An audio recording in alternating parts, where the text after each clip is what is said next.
देशवासियों को संबोधित कर रहे हैं। चलिए आपको वहां लेकर चलते हैं।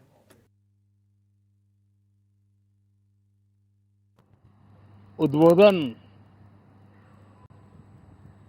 सभी सांसदों के लिए कई मार्गदर्शक बातें भी कल आदरणीय राष्ट्रपति जी ने सदन में सबके सामने रखी है। सत्र के प्रारंभ में ही और 2026 के प्रारंभ में ही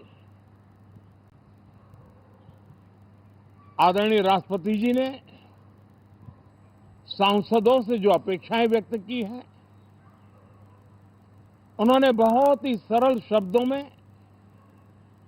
राष्ट्र के मुखिया के रूप में जो भावनाएं व्यक्त की हैं, मुझे पूरा विश्वास है कि सभी माननीय सांसदों ने उसको गंभीरता से लिया ही होगा और ये सत्र अपने आप में बहुत ही महत्वपूर्ण सत्र होता है। ये बजट सत्र है। 21वीं सदी का एक चौथाई हिस्सा बीत चुका है। ये दूसरे चौथाई का प्रारंभ हो रहा है और 2047 विकसित भारत के लक्ष्य को प्राप्त करने के लिए ये महत्वपूर्ण 25 वर्ष का दौर आरंभ हो रहा है और ये दूसरे क्वार्टर का, इस शताब्दी की दूसरे क्वार्टर का ये पहला बजट आ रहा है और वित्त मंत्री निर्मला जी देश की पहली वित्त मंत्री ऐसी है, महिला वित्त मंत्री ऐसी है जो लगातार 9वीं बार देश के संसद में बजट प्रस्तुत करने जा रही है। ये अपने आप में एक गौरव पल के रूप में भारत के संसदीय इतिहास में रजिस्टर हो रहा है। साथियों, इस वर्ष का प्रारंभ बहुत ही पॉजिटिव नोट के साथ शुरू हुआ है। आत्मविश्वास भरा हिंदुस्तान आज विश्व के लिए आशा की किरण भी बना है, आकर्षण का केंद्र भी बना है। इस क्वार्टर के प्रारंभ में ही भारत और यूरोपियन यूनियन का फ्री ट्रेड एग्रीमेंट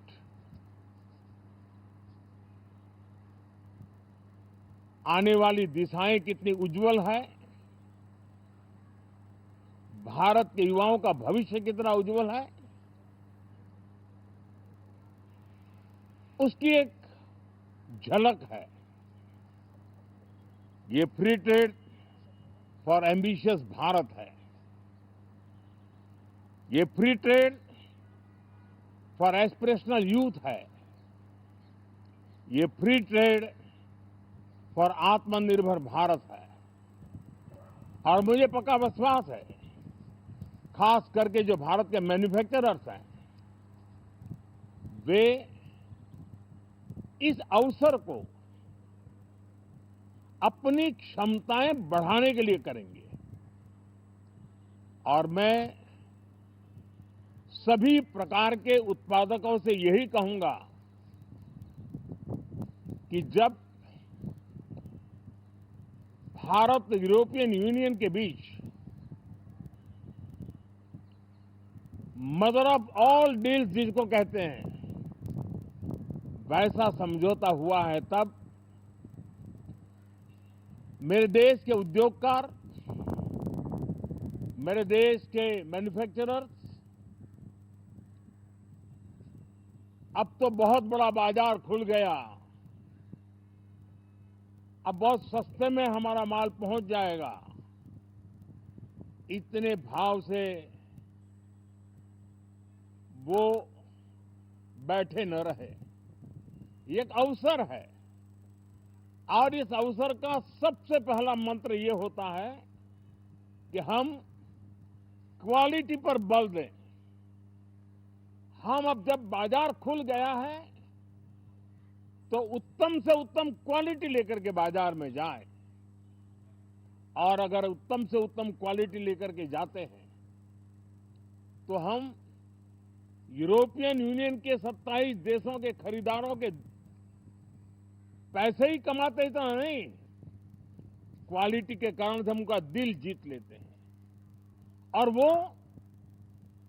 लंबे अरसे तक प्रभाव रहता है उसका, दशकों तक उसका प्रभाव रहता है। कंपनियों का ब्रांड देश के ब्रांड के साथ नए गौरव को प्रस्थापित कर देता है और इसलिए 27 देशों के साथ हुआ ये समझौता हमारे देश के मछुआरे, हमारे देश के किसान, हमारे देश के युवान, सर्विस सेक्टर में जो लोग विश्व में अलग अलग जगह पे जाने के उत्सुक हैं, उनके लिए बहुत बड़े अवसर लेकर के आ रहा है। और मुझे पक्का विश्वास है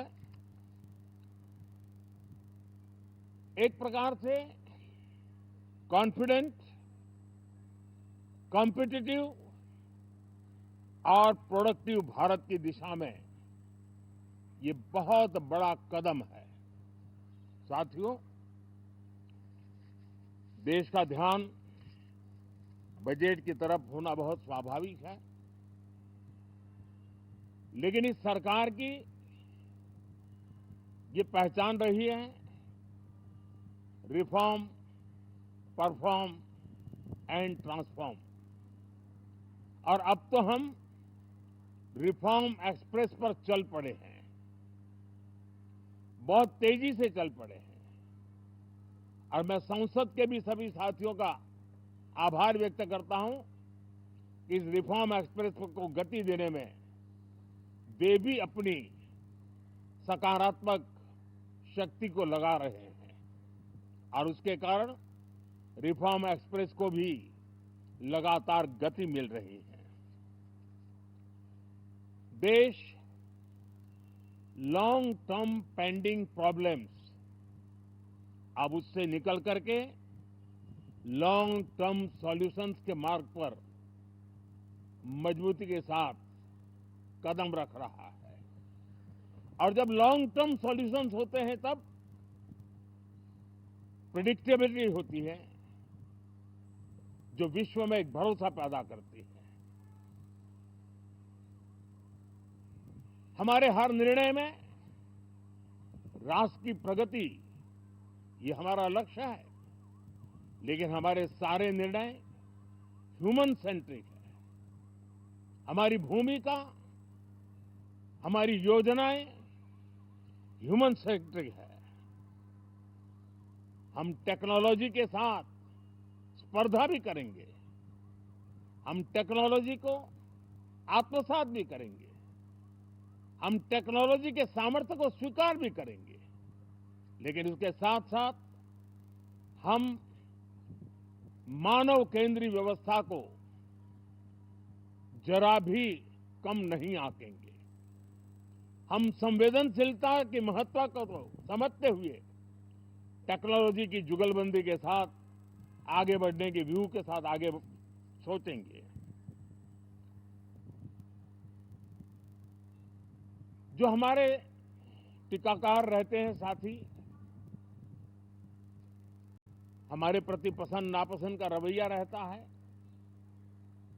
और लोकतंत्र में बहुत स्वाभाविक है, लेकिन एक बात हर कोई कहता है कि सरकार ने लास्ट माइल डिलीवरी पर बल दिया है। योजना फाइलों तक नहीं, लाइव तक पहुंचाने का प्रयास रहता है और यही हमारी जो परंपरा है उसको हम आने वाले दिनों में रिफॉर्म एक्सप्रेस में नेक्स्ट जनरेशन रिफॉर्म के साथ आगे बढ़ाने हैं। भारत